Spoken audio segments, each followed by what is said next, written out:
تشام برادران اسلام، السلام علیکم ورحمۃ اللہ وبرکاتہ۔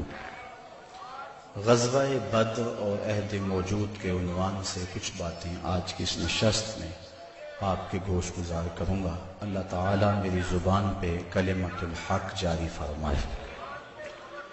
کفر اور اسلام کی پہلی باقاعدہ ٹکر اور پہلی باضابطہ لڑائی غزوہ بدر کے نام سے معنون ہے۔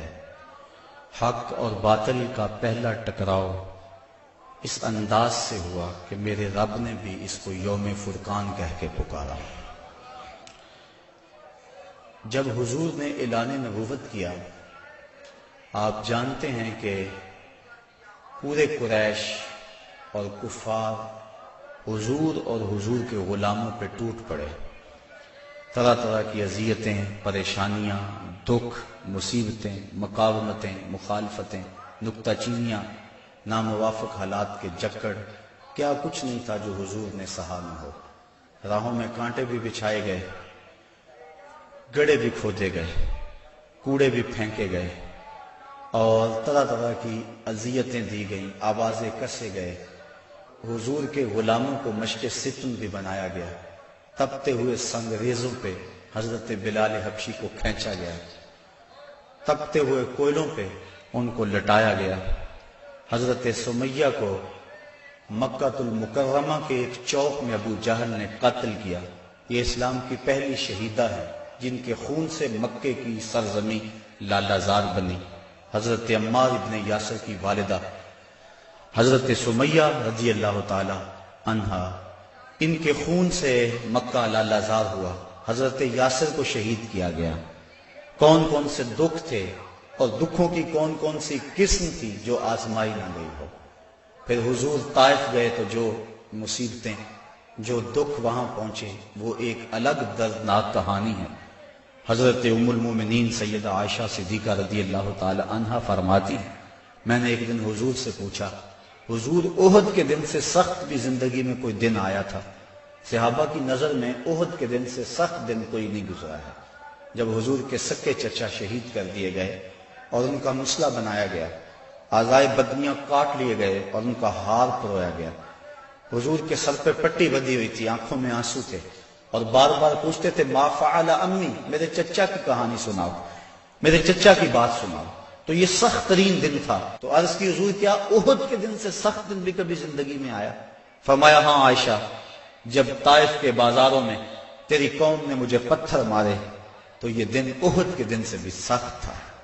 ان کے 3 سرداروں کے پاس حضور پیغام حق لے کر گئے، ان کی ہمدردی کا جذبہ لے کر حضور تشریف لے گئے، لیکن انہوں نے حضور کی دعوت کو مسترد کر دیا، بلکہ اوباشوں کے ہاتھوں میں پتھر دیے، اور حضور جب واپس ہونے لگے تو ان کو 2 رویا کتابوں میں کھڑا کر دیا۔ وہ حضور کے پاؤں پہ پتھر مارتے تھے، حضور پاؤں اٹھاتے تو وہ دوسرے پاؤں پہ پتھر مارتے۔ شدت درد اور احساس کرب سے جب حضور بیٹھ جاتے تو ان کے 2 گنڈے آگے بڑھتے، حضور کو کندھوں سے پکڑ کر اٹھاتے اور پھر پتھر مارتے۔ فرمایا عائشہ، یہ دن احد کے دن سے بھی سخت تھا جب طائف کے بازاروں میں تیری قوم نے مجھے پتھر مارے تھے۔ شاب ابی طالب میں جو 3 سال کاٹے، بھلا اس کو تاریخ کیسے بھول سکتی ہے؟ درختوں کے پتے کھا کھا کے گزر اوقات ہو رہی ہے، عورتوں کی چھاتیوں سے دودھ خشک ہو گئے۔ 3 سال سماجی بائیکاٹ کفار نے کر دیا اور غلہ تک نہ پہنچنے دیا، وہاں پانی نہ پہنچنے دیا جاتا، اور وہ 3 سال دکھوں کی، اذیتوں کی ایک داستان ہے جو ختم ہوئی، لیکن پائے استقلال میں لرزش نہیں آنے پائی۔ جن کے مقاصد جلیل ہوں، راستے کی سختیاں ان کے قدموں کو روک نہیں سکتی ہیں۔ تکلیفیں، اذیتیں، مقاومتیں، دکھ، رکاوٹیں ان کے راہوں کو ختم نہیں کر سکتی، اور ان کے اٹھنے والے قدم آگے ہی بڑھتے رہتے ہیں۔ وہ تو پیچھے مڑ کے دیکھنا بھی توہین جستجو سمجھتے ہیں۔ تو راہ نہ بلتے شوق ہے، منزل نہ کر قبول، لیلا بھی ہم نشیں ہو تو محمل نہ کر قبول۔ وہ تو آگے بڑھنا ہی زندگی کا حسن اور زندگی کا زیور سمجھتے ہیں۔ میرے اور آپ کے آقا و مولا صلی اللہ علیہ وآلہ وسلم نے سارے دکھ سہے، سارے غم جھولی میں ڈالے، ساری تکلیفیں سہی، زبان سے بد دعا بھی نہیں دی۔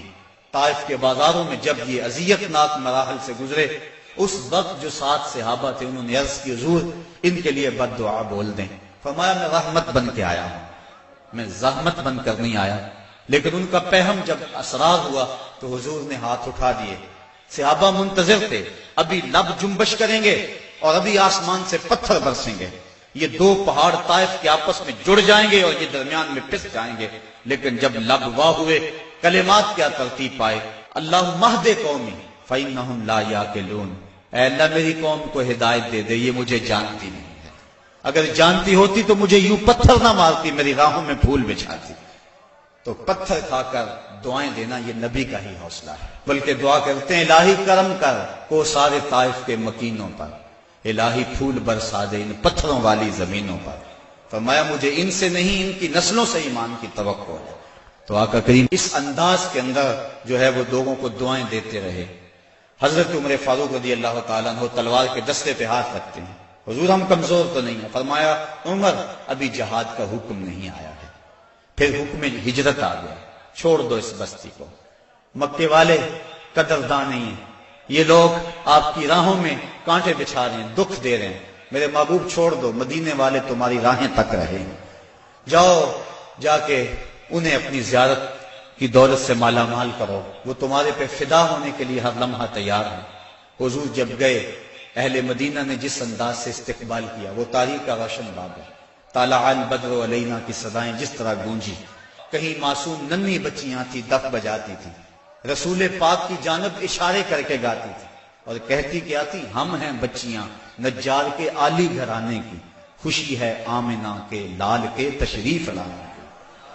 عجیب ماحول تھا، مدینہ چمک رہا تھا، ہر گھر میں خوشی تھی، ابو ایوب انصاری کا آنگن مہک رہا تھا، وہ خوشی سے گیت گا رہے تھے، امروز شاہ شاہاں مہمان شدست و مارا، جبریل با ملائک درباں شدست و مارا۔ لوگوں آج شاہوں کا شاہ ہمارے گھر کا مہمان بنا ہوا ہے، جبریل بھی فرشتوں کو لے کر آج ہمارے گھر کا پہرا دے رہا ہے۔ کیسا ماحول تھا، آقا کریم نے یہاں آ کے ریاست مدینہ کی طرح ڈالی اور یہاں ایک نظم قائم کیا، یہودیوں سے معاہدے کیے، کفار مکہ کو یہ سب کچھ ایک آنکھ نہ بھایا۔ ابو جہل نے عبداللہ ابن ابی کو خط لکھا کہ اہل مکہ جو ہمارے سے تمہارے پاس گئے ہیں ان سے لڑائی کرو، ورنہ ہم تم سے لڑائی کریں گے اور تمہاری بیویوں کو اپنی لونڈیاں بنا لیں گے۔ اس طرح اس مضمون کا ایک خط مسلمانوں کو بھی لکھا اور مختلف ان کے جتھے مسلمانوں کی چراگاہوں پہ حملہ کرتے رہے اور مسلمان بھی ان کا جواب دیتے رہے۔ عمر حضرمی کا قتل ایک اہم ایشو بنا اور اس کے بعد ابو سفیان کا قافلہ جو شام سے واپس آ رہا تھا، تو جب انہیں خطرہ لاحق ہوا تو اس نے زمزم غفاری ایک شخص کو سونا دے کر بھیجا کہ جاؤ جا کے تم اہل مکہ کو بتاؤ کہ تمہارا قافلہ خطرے میں ہے اور مدد کو پہنچو۔ یہ ادھر سے چل پڑا، ادھر حضور کی پھپھی حضرت عاتقہ سلام اللہ علیہا کو خواب آیا کہ ایک سوار اونچی پہاڑی پہ چڑھ کے کہہ رہا ہے کہ اے اہل غدر اپنی قتل گاہوں کو 3 دن کے اندر اندر دوڑو۔ تو اس کے بعد وہ اونٹ سوار کعبۃ اللہ کی چھت پہ آ گیا اور یہ آواز وہاں بھی لگا ہے، پھر جبل ابی قبیس پہ آ گئے اور وہاں اس نے یہ آواز لگائی، لوگ اکٹھے ہو گئے اور پھر ایک بہت بڑی چٹان پتھر کے اوپر سے گری اور ٹکڑے ٹکڑے ہو گئے۔ مکے کا کوئی گھر ایسا نہیں تھا جس میں اس کے کنکر اور اس کے ٹکڑے نہ گرے۔ تو حضرت عاتقہ جب بیدار ہوئی تو انہوں نے اپنے بھائی حضرت عباس بن عبد المطلب رضی اللہ تعالی عنہ کو یہ خواب سنایا، انہوں نے کسی اور کو خواب سنا دیا، چلتے چلتے یہ خواب ابو جہل تک پہنچ گیا۔ حضرت عباس بن عبد المطلب سین حرم میں طواف کے لیے گئے تو ابو جہل ایک ٹولی کی شکل میں بیٹھا ہوا تھا، کہنے لگا بل فضل بنو ہاشم میں ایک نبی کافی نہیں تھا کہ ایک نبیہ نے بھی اعلان کر دیا؟ کہتے میں نے پوچھا کیا ماجرا ہوا؟ تو اس نے یہ خواب سنایا، میں نے ٹال مٹول کر دی، لیکن اس نے خوب پراپیگنڈا کیا، بلکہ کہا کہ اگر 3 دن تک کوئی ایسا واقعہ نہ ہوا تو ہم چمڑے کے اوپر لکھ کر کعبے کی دیوار سے لٹکا دیں گے کہ سب سے جھوٹا خاندان بنو ہاشم ہے۔ حضرت عباس رضی اللہ تعالیٰ عنہ فرماتے ہیں کہ میں جب گھر گیا تو مجھے عورتوں نے سخت کوسنے دیے کہ وہ بدبخت پہلے تمہارے مردوں پہ بات کرتا تھا اب عورتوں پر بھی باتیں کرنے لگ گیا، کہتے میں غصے سے نکلا، میرا خیال تھا جب ملے گا اگر کوئی بات کرے گا تو پھر میں اس کو خوب جواب دوں گا۔ یوں ہی میں سینے حرم میں داخل ہوا تو ابو جہل بھاگ رہا تھا، میں سمجھا کہ شاید میرے سے ڈر کے بھاگ گیا، لیکن ماجرا کچھ اور تھا۔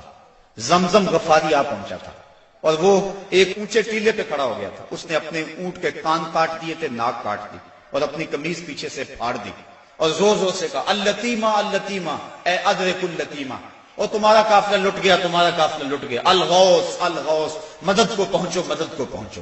کہتے ہیں بھگدڑ مچ گئی، کیونکہ اس قافلے میں پورے مکے کے لوگوں نے مال لگایا ہوا تھا، لہذا جلدی جلدی وہ جنگ کی تیاریاں کرنے لگے اور 3 دنوں کے اندر اندر وہ مکے سے کوچ کر گئے۔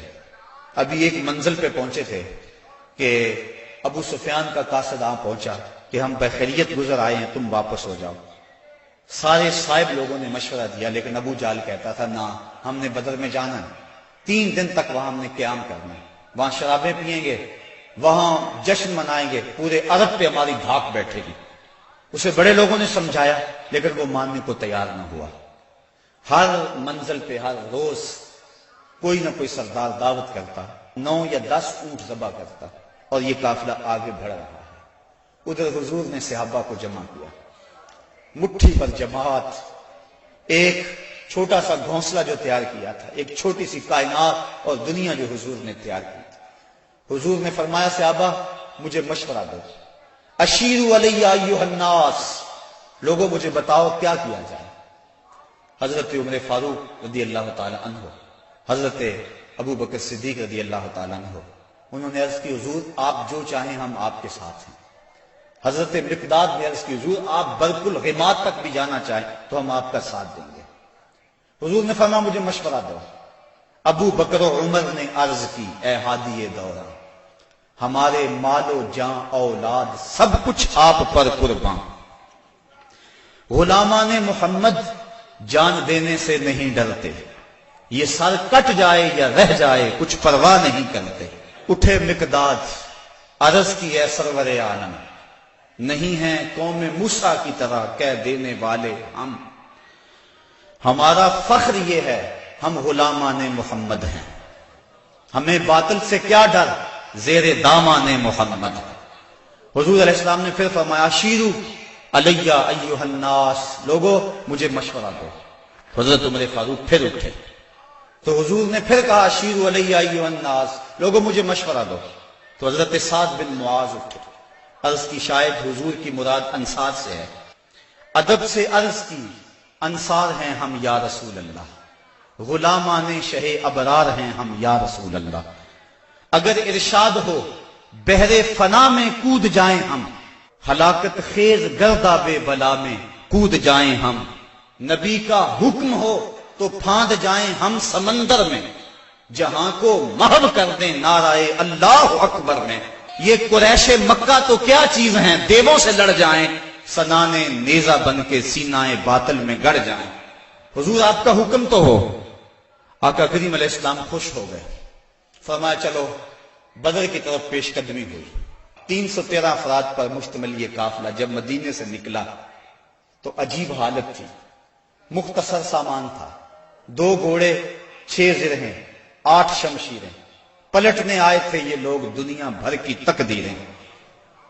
مسلمان جب نکلے نا تو ان کے پاس تلواریں بھی 8 تھیں، اور وہ بھی مورخین لکھتے ہیں سلامت نہیں تھی، کسی کا دستہ ٹوٹا ہوا تھا، کسی کی نوک نہیں تھی، کوئی زہر میں بجھنے والی تھی، اور 2 گھوڑے تھے، 70 اونٹ تھے، اور 6 زریں تھی۔ جن کے پاس تلواریں نہیں تھی انہوں نے کھجوروں کے ڈنڈے توڑ لیے۔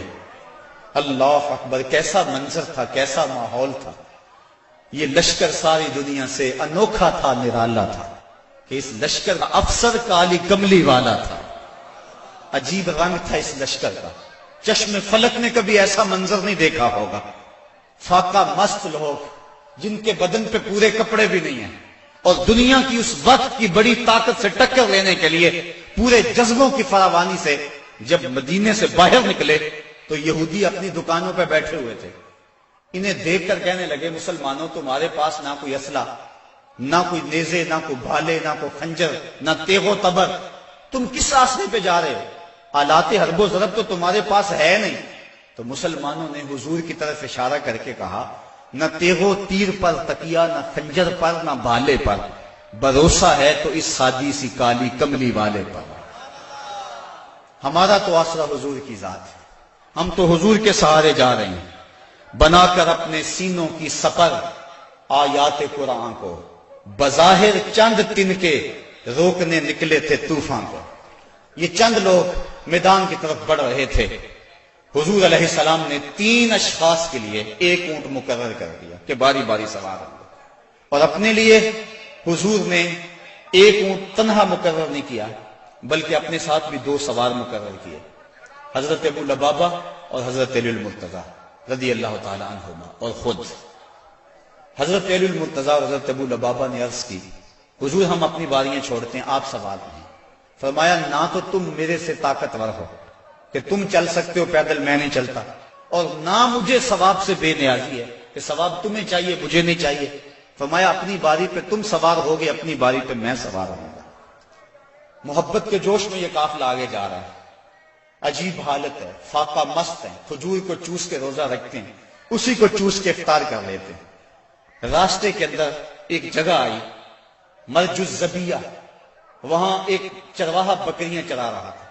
ایک صحابی نے کہا سلم علی رسول اللہ صلی اللہ علیہ وسلم، یہ حضور ہے انہیں سلام کرو۔ وہ کہنے لگا میں تو نہیں سلام کرتا، میں تو سلام تب کروں گا اگر یہ بتائیں میری اونٹنی کے پیٹ میں کیا ہے۔ حضرت سلمہ بن سلامہ 9 خیز عمر ہے، چڑھتی جوانی ہے، انہوں نے اس کے پاس جا کر کہا یہ بات تو حضور سے پوچھتا ہے، یہ تو حضور کے غلام سے پوچھ لے وہ بھی بتا دے گا۔ فرمایا نزوت علیہا وفی بطنہا منک ثقلہ، حضور نے فرمایا بس کرو تم نے تو اس کو رسوائی کر دیا ہے۔ تو حضور آگے بڑھے۔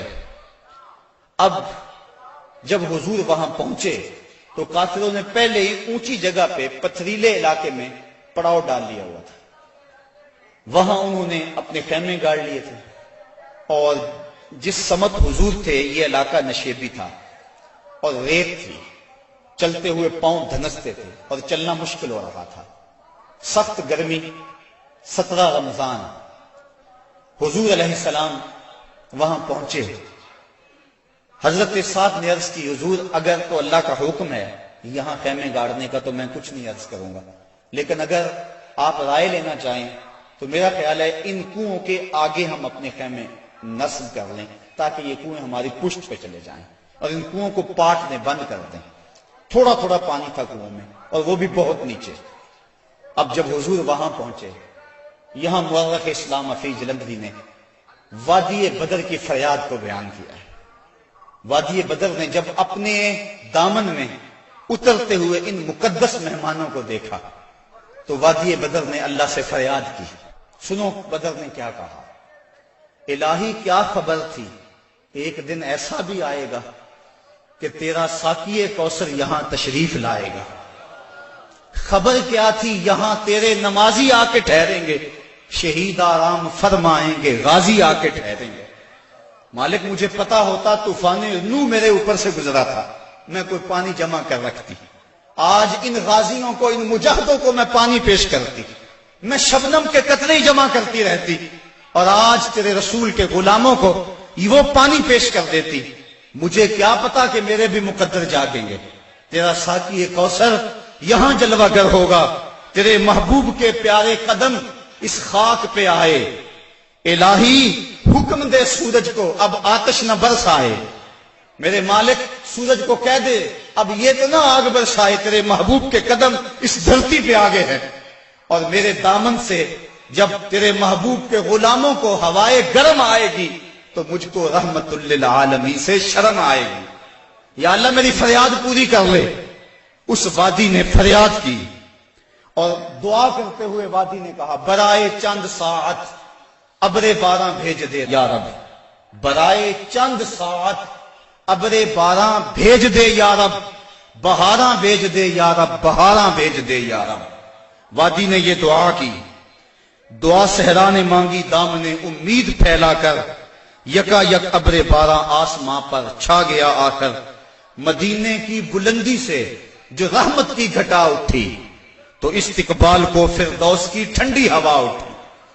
عجیب منظر بن گیا، اچانک بارش برسنا شروع ہو گئی، اور یہ نشیبی علاقے کے اندر جو ریت تھی وہ جم گئی اور حوض پانی سے بھر گیا، اوپر کیچڑ ہو گیا، وہ چلتے ہیں تو ان کے پاؤں پھسلتے ہیں اور یہاں پاؤں جمنے لگے۔ یہ اللہ کی پہلی مدد تھی جو بدر میں مسلمانوں کو پہنچی۔ رات ہوئی، کفار نے عیش و نشاط کی بزم سجائی، لونڈیاں ساتھ آئی تھیں اور گانے والی عورتیں ساتھ تھی جو گا گا کے ان کو داد عیش دیتی تھی، اور شرابوں کے جام لڑائے جانے لگے۔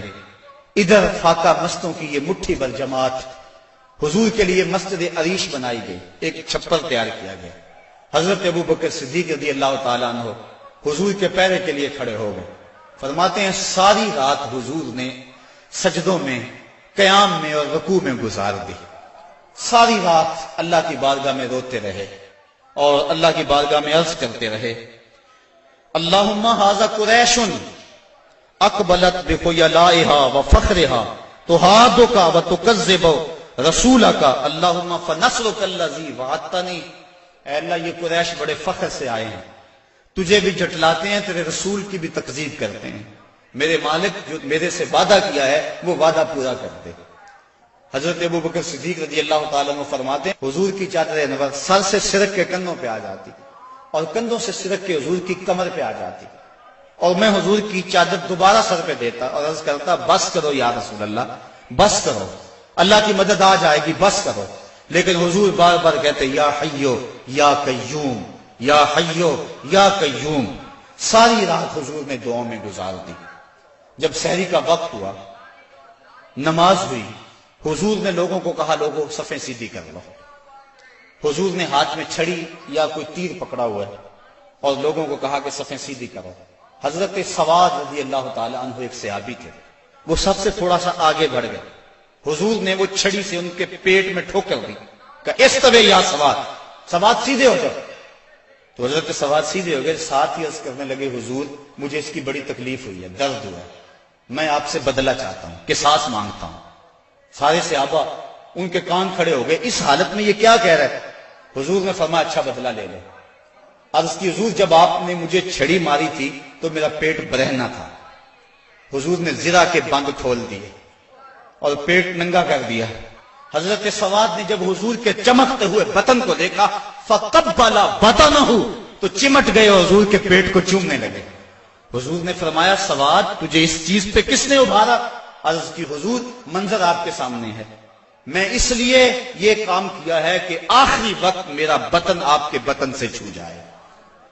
اللہ کے محبوب علیہ السلام نے صفوں کو سیدھا فرمایا اور پھر جا کے حضور نے سجدے میں سر رکھ دیا، اور پھر حضور نے ایک ایسی دعا مانگی، آج تک ایسی دعا کسی نے نہیں مانگی ہوگی، بڑی ناز والی دعا، بڑی انداز والی دعا، ایسی دعا آج تک نہ کسی نے مانگی اور نہ کوئی مانگ سکتا ہے۔ حضور نے پیشانی سجدے میں رکھ دی، آنکھوں میں آنسو ہیں، یہ فاقہ مست لوگ کتاروں میں کھڑے ہیں، ادھر کفار شرابوں کے نشوں میں دھت للکار رہے ہیں، حل میں مبارزن، آؤ ہمارے مقابلے میں۔ حضور علیہ السلام صحابہ کو صفوں میں کھڑا کر کے آپ پیشانی کو مسجد عریش کی ریت پہ رکھ دیا اور آنکھوں میں آنسو ہیں، اور حضور نے جو دعا کی لفظ سنی، کہا یا رب ان تہلک ہذہ العصابہ لن تعبد فی الارض ابدا۔ میرے مالک میں نہیں کہتا ان کو بچا لے، لیکن دیکھ اس دھرتی پہ تیرا نام لینے والے یہی 313 ہیں۔ میرے مالک اگر یہ نہ رہے تو قیامت تک تجھے بھی رب کوئی نہیں کہے گا، بس یہی 313 ہیں، یہی تیرے نام لیوا ہیں۔ اگر اغیار نے ان کو جہاں سے محو کر ڈالا، قیامت تک نہیں پھر کوئی تجھ کو پوجنے والا۔ الہی عہد لیلۃ المعراج پورا کر، محمد سے جو وعدہ ہو چکا ہے آج پورا کر۔ اللہم ان تہلک ہذہ العصابہ لن تعبد فی الارض ابدا۔ اے اللہ اگر یہ نہ رہے تو قیامت تک تجھے بھی رب کوئی نہیں کہے گا۔ یہ لفظ حضور کی زبان پہ تھے، اور چادر سرک کے کندھوں پہ آ گئی، کندھوں سے سرک کے کمر پہ آ گئی۔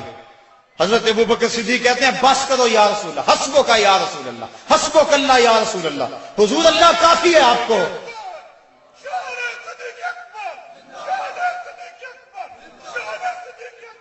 تو کہا حضور بس کرو بس کرو، اللہ کی مدد آ گئی۔ لیکن حضور کی آنکھوں میں مسلسل آنسو ہیں اور کہتے ہیں مالک یہی مٹھی بھر میری زندگی کی کمائی ہے، یہی 313 ہے تیرے نام لیوا روئے زمین پہ، اگر یہ نہ رہے تو قیامت تک تجھے بھی کوئی رب نہیں کہے گا۔ پھر کیا ہوا؟ اچانک حضور نے سر اٹھایا۔ حضرت ابوبکر صدیق فرماتے ہیں میں دیکھ رہا تھا، حضور نے فرمایا ابشر یا ابا بکر اتاک نصر اللہ ھذا جبریل آخذ بعنان فرسہ، ابو بکر بشارت ہو، مبارک ہو، وہ دیکھو اللہ کی مدد آ گئی ہے، وہ دیکھو جبریل گھوڑے پہ سوار ہیں اور گھوڑے کی لگام کو تھامے ہوئے ہیں اور گھوڑے کے پاؤں کے اوپر گرد جمی ہوئی ہے، وہ دیکھو اللہ کی مدد آ گئی۔ اللہ اکبر۔ حضور علیہ السلام یا حی یا قیوم کا وظیفہ پڑھ رہے ہیں، ادھر کافروں نے کہا حل میں مبارز، حضور نے 3 انصاری جوان بھیجے، حضرت حارث، حضرت معاذ اور حضرت معوذ۔ قریش نے پوچھا کون؟ کہا ہم رہط من الانصار، انصار میں سے ہم کچھ لوگ ہیں۔ کہا جاؤ چلے جاؤ، ہمارا تمہارے سے کوئی مقابلہ نہیں، ہمارے جوڑ کے لوگ بھیجو، ہم اپنے جوڑ کے لوگوں سے لڑا کرتے ہیں۔ انہوں نے آ کر حضور سے عرض کی حضور یہ بڑے متکبر ہیں، کہتے ہیں تم ہمارے جوڑ کے نہیں ہو۔ حضور علیہ السلام نے فرمایا قم یا عبیدہ، قم یا حمزہ، قم یا علی۔ عبیدہ تم اٹھو، حمزہ تم اٹھو، علی تم اٹھو۔ کہا جاؤ تم جوڑ کے ہو بلکہ ان کو توڑ کے آؤ۔ حضرت علی، حضرت حمزہ اور حضرت عبیدہ تینوں گئے۔ انہوں نے پوچھا کون؟ چونکہ انہوں نے زرہیں پہنی ہوئی تھی، اپنے نام بتائے۔ انہوں نے کہا اکفاؤن کرامن، ہاں اب ہمارے جوڑ کے آ گئے۔ پھر حضرت علی المرتضیٰ جھپٹے اور ایک بار میں اپنے دشمن کا کام تمام کر دیا۔ شیبہ، عتبہ اور ولید یہ تینوں مقابلے میں آئے تھے۔ حضرت حمزہ نے بھی چند لمحوں کے اندر جو ہے ان کا کام تمام کر دیا۔ حضرت عبیدہ بوڑھے تھے، ان کی پنڈلی کٹ گئی اور پنڈلی سے جو ہے وہ گودا باہر آ رہا تھا، اور حضرت حمزہ اور حضرت علی آگے بڑھے اور ان کی مدد کی اور ان کے دشمن اور مقابل کو قتل کیا۔ حضرت عبیدہ کی آنکھیں کچھ ڈھونڈ رہی ہیں، پھر اچانک حضور نظر آئے تو وہاں گھسیٹ کے آپ کو حضور کی طرف کرنے لگے۔ آقا کریم نے دیکھا تو جلدی جلدی آئے۔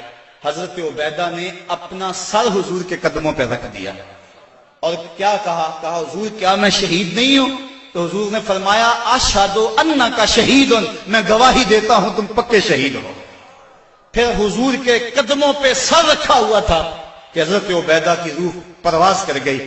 در وقت اجل سر تیری چوکھٹ پہ دھرا ہو، جتنی ہو قضا ایک ہی سجدے میں ادا ہو، مزہ سردار مرندہ انج آؤندہ، میت یار دے بوئے تے پئی ہو دے۔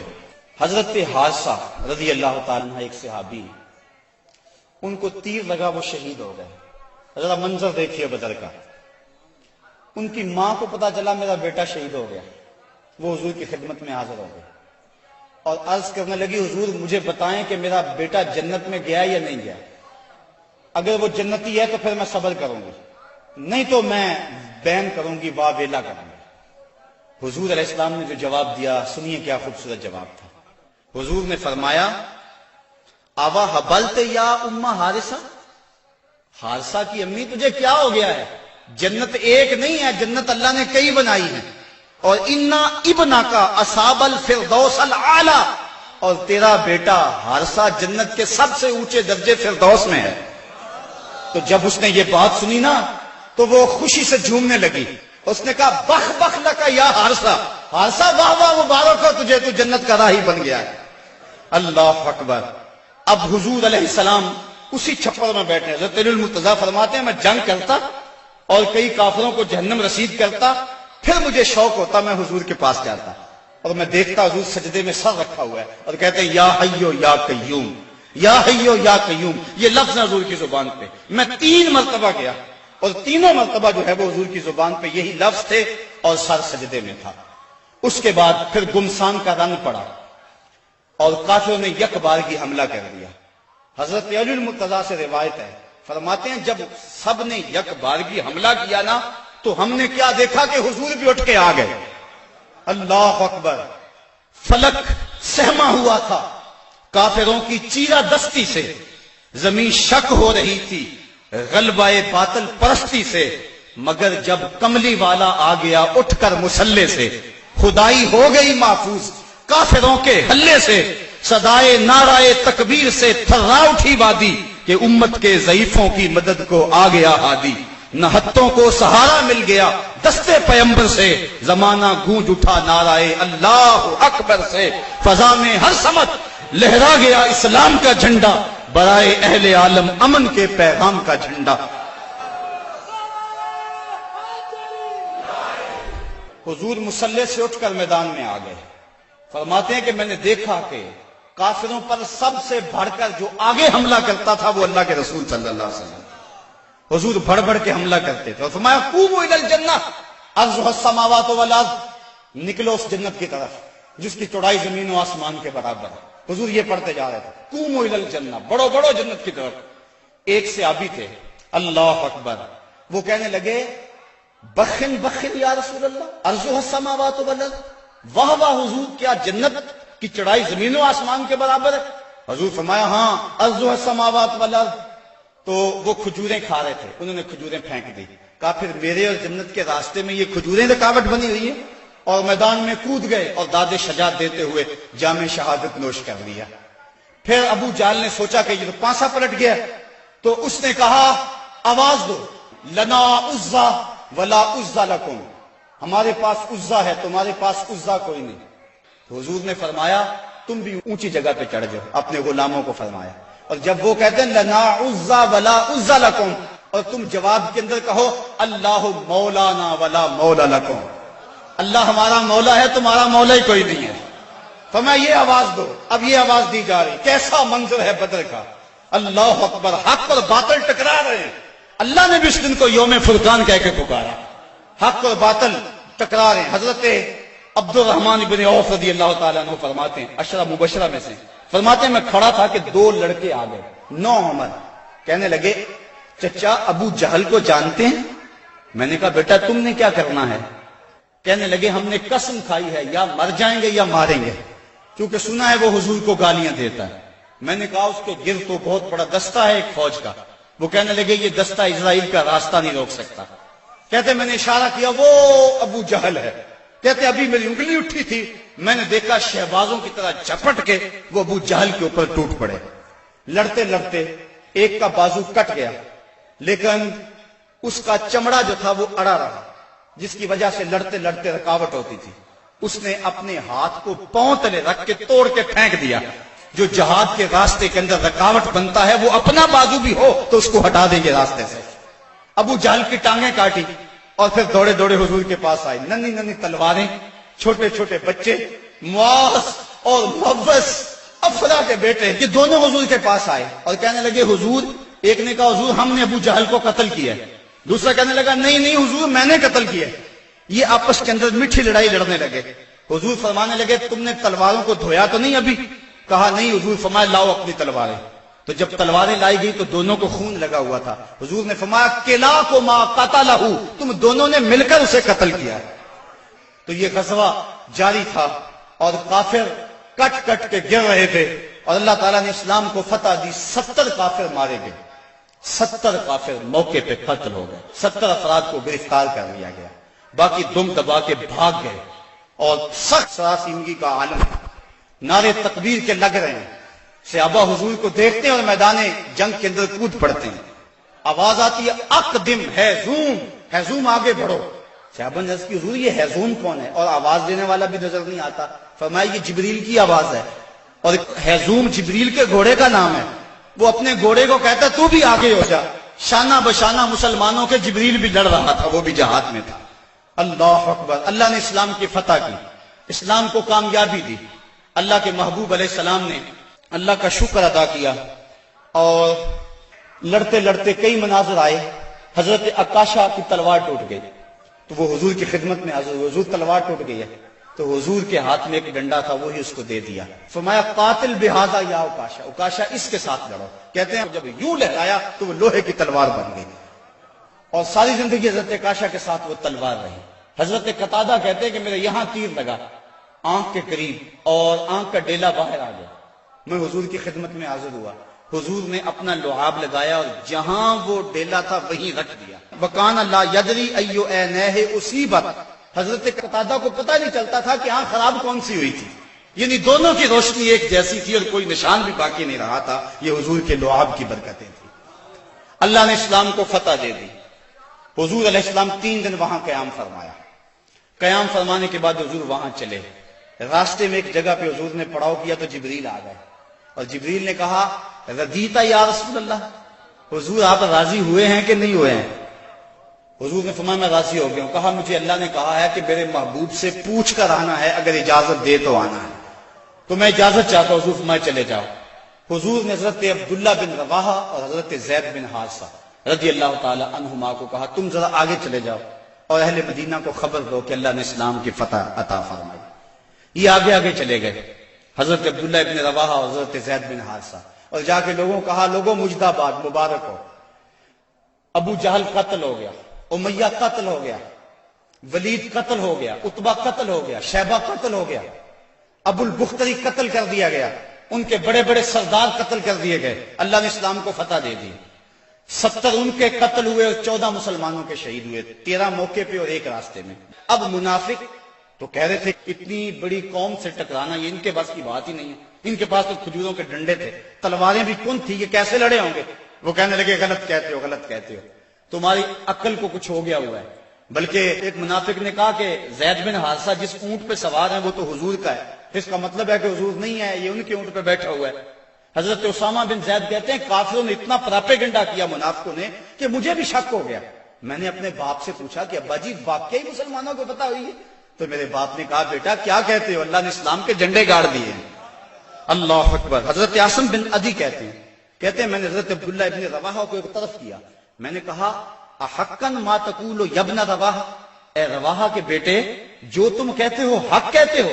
انہوں نے کہا ای واللہ, اللہ کی قسم ایسا ہی ہوا ہے, ایسا ہی ہوا ہے. کافر بھاگ گئے, اللہ نے اسلام کو فتح دے دی. کہتے ہیں کہ جب انہوں نے یہ گواہیاں دی تو جو بچے تھے نا مدینے میں وہ باہر گلیوں میں نکل آئے اور اونچی اونچی آواز کیا لگاتے تھے؟ وہ کہتے تھے قتل ابو جہل الفاسق, وہ فاسق ابو جہل قتل کر دیا گیا, قتل کر دیا گیا. اور اب وہ تیاریاں کرنے لگے حضور کے استقبال کی. آقا کریم جب تشریف لائے وہ منظر مدینے کا دوبارہ تازہ ہو گیا. اور آج میں اس کو مختلف خطبے سید سے پڑھ رہا تھا. کیسا وہ خوبصورت منظر کہ جب حضور تشریف لائے, حضور کے چہرے پہ طمانیت کا نور تھا, چہرہ چمک رہا تھا. اور جب حضور نے قدم مدینے میں رکھے تو بنو نجار کی وہی بچیاں دف لے کر آ گئی اور انہوں نے چھتوں کے اوپر چڑھ کر وہی گیت جب حضور آئے تھے تو گایا تھا.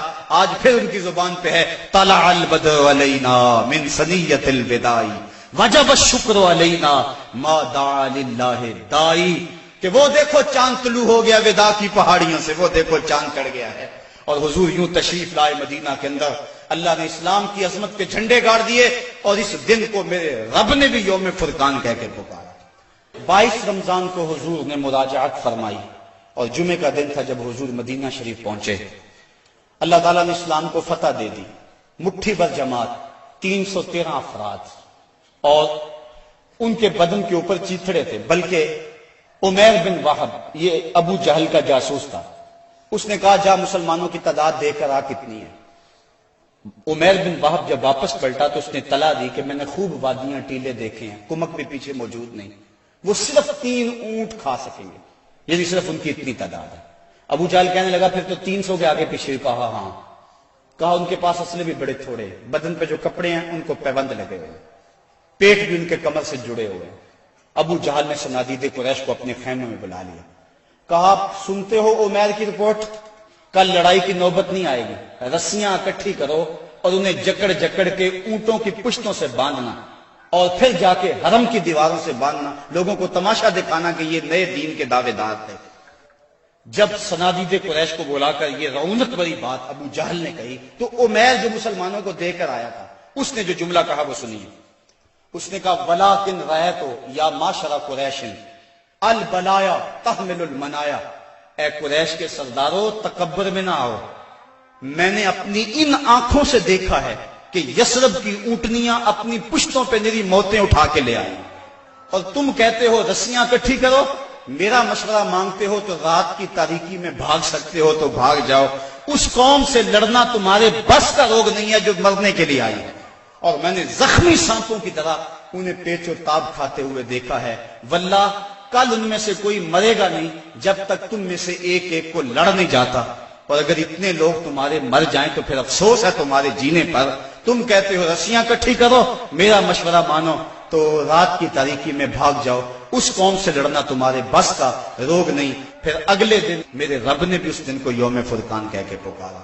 ہم جب 313 تھے تو جبر کے خلاف یوں کھڑے ہوئے اور ظلم کا سر بھی توڑا اور فخر بھی توڑا۔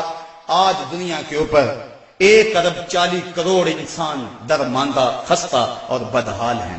آج حال یہ ہے، کابل سے کندھار تک، قلعہ جنگی سے دشت لیلہ تک، تورا بورا سے تکریت تک، موصل سے بغداد تک، جاوا کے ساحل سے رباط کے کوچہ و بازار تک، نیل سے کاشغر تک، القدس سے کشمیر تک، دریائے آمو کی لہروں سے ڈل جھیل کے کناروں تک، ہر سمت کفر دندنا رہا ہے اور ہم دفاعی پوزیشن میں بھی نہیں رہے۔ پچھلے دن 4 میزائلوں سے ہمارے وطن کی آبرو پہ حملہ ہوا، اور کتنی بدقسمتی ہے، ہمارے ملک کے وزیر اعظم نے کہا کہ ہم امریکہ سے مقابلہ نہیں کر سکتے۔